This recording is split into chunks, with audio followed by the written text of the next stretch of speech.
It is not easy to leave an abuser. I was abused for 7 years in my marriage. Hello, besties. Welcome to my channel. If you're new to this channel, I want to tell you welcome. And to my old subscribers, I want to say thank you so much for supporting this channel and may God bless you. Please, I want you to hear this and tell me what you think about it. Please, I want you to share this video so that it will get across a lot of people that needs to learn from my experience, and make sure you give me a thumbs up and drop your opinion on what you think she's saying, if it's true, false, or you buy her idea. Thank you so much and listen. This person here is a human being that was beaten to this level by her husband. Allegedly, she caught him with a woman and her emotions took over, went ahead of her. She started fighting the woman, and the husband beat her to this level because she caught him with another woman in her house, in her home, and the man beat her to this level.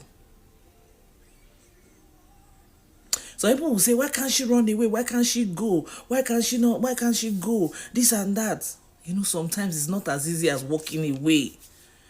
It's not easy to walk away, especially if you live in a society like ours where a single mother is mocked to the barest minimum. A divorced woman is mocked, looked down on. People will offer you shit because you're no longer with a man. Especially if you're getting to my age, they will mock you. They will say all sorts of things to you. Some women will decide to stay there. Sometimes the pressure is from their families. The pressure is from their families. Their mothers, their fathers, their brothers will not want them to come back to the house so that they will not share in the nonsense inheritance that is not even existent. There are so many factors that make women not to go. I am saying this because I was a victim and I stayed with my abuser for 7 years. You know, I come out to say leave and leave to leave. I know it's good to leave to leave. It is the best option. But what I'm saying this morning is it's not easy to just leave to leave. It's not easy. You need to psych yourself. You need to talk to yourself. You need to get to a point where you need to walk if you are not dead before then. In my own case, I stayed 7 years with my abuser. 3 months into my marriage, I received my first blow on my eye.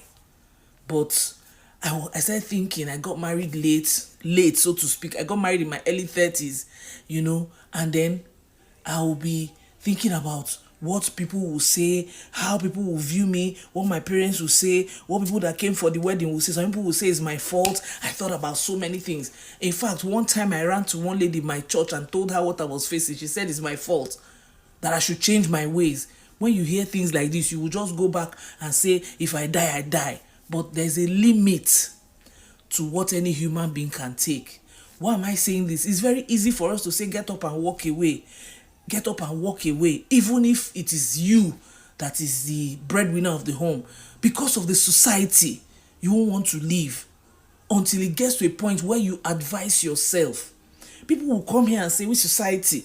Is this same people that will say, which society, that are part of the society that will mock a single mother, a divorced woman, just because they themselves are in with their abusers? Do you understand? I'm not in any way saying stay for you to be killed. I'm just saying, contrary to the way we feel, she should get up and go. My dear, sometimes it's not easy.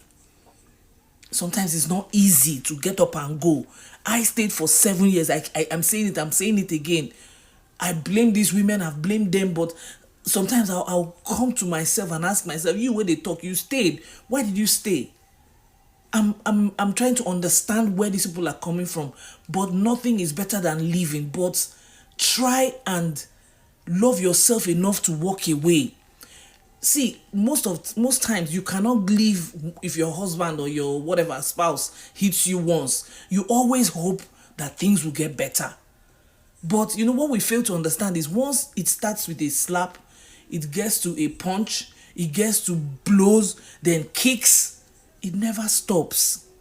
Somebody asked me once, is it that I'm trying to say that abusers don't change? Let them change on their own. You don't need to be there for them to change, because when you're there waiting for them to change, they can kill you.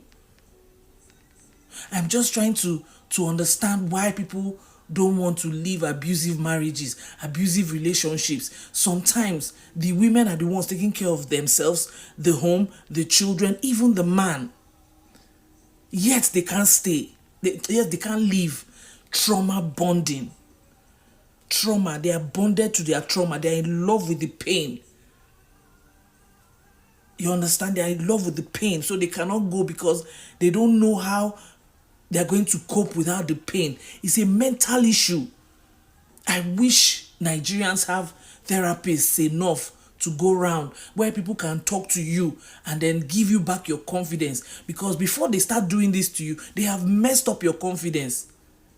They see that you want to get married. They see that probably you're being pressured from the outside. They see these things and they capitalize on it. They use it against you. A lot of times people will come to me and say, see what they are going through. I will ask them questions. They are not even sure of themselves anymore, so they can't leave.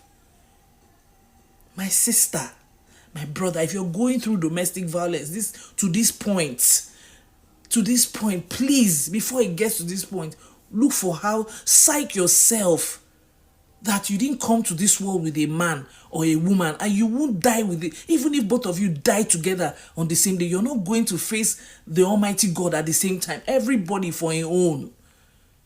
Everybody for your every life now, per head. That man that you're killing yourself for, feeling that without him you cannot live. That woman that, oh God, if I leave, another person will sleep with her. My dear, die, another person will still do it. Those your children, if you die, they go become houseboy and house girl for the next person. Please, I know it's hard. Before it gets to this point, my sister, please, waka. Please, walk away. Some of us don't have what to do. You say you don't have what to do. How will you start? My dear, if you take a walk, God will find you. Even though I don't like that saying, there's a light at the end of the tunnel. I don't like it. Why should the light go and stay at the end of the tunnel? But walk away. You will see the light. If you see me when I left my marriage, you won't talk to me. I was looking like a mental case. But I left. You know the kind of beating that they will beat you. They ask you, did you steal? You say, yes, I stole. Did you do this one? Yes, you will be agreeing to everything just because you want the beating to stop. How can somebody beat his wife to this point? Tomorrow, if this woman still cook, you go chop. You know they fear. This woman go cook, you go chop. You know go fear, say they fit give you cyanide, small, you go die through away. Kai. Amen. I know that is not easy, but please, try. Heaven helps those who help themselves is not in the Bible, but is a saying that motivates. If you help yourself, heaven will push you and help you. I love you guys. I was a victim, but I thank God I'm no longer there. I'm no longer in that place. And I don't pray for any of my children to be in that place. Please, if you're going through this kind of a thing, try waka. They don't tie you for the man. They don't tie you for the woman. Some men go through this too. Hi, God.